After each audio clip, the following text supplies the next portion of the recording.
Hello বন্ধুরা, আসসালামু আলাইকুম। ইলিশের অভিযান ছাইরা দিছে, কিন্তু ইলিশের অভিযান ছাড়লে কি হইব? নদীতে ইলিশ মাছ নাই। তার কারণে এই যে বাজারে এখন কলস্টারে ইলিশ মাছ বিকতাছে। এই যে ভাই, এটা কয়টায় কয় কেজি?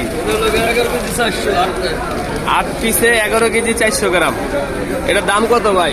1650 টাকা কেজি পাইকারি দাম। একটা 1 কেজি 200 গ্রাম 100 গ্রাম। 11 কেজি 400 গ্রাম এক কার্টনে। মাছ হলো 8 পিস, 8 পিসে 11 কেজি 400 গ্রাম। ইলিশের অভিযান ছাইরা দিছে, আমাদের এখন নদীতে মাছই নাই। তার কারণে এখন বাজারে কলস্টারের মাছ বিয়ে হইতাছে। এই যে আপনারা দেখতেছেন, এটি হলো আপনার সিজনের মাছ। ওই যে সিজনে যে মাছগুলো প্যাকেট করে রাখছিল, এখন তারা বাইর করে বিক্রি করতেছে, কারণ এখন তো অনেক দাম বেশি। এই যে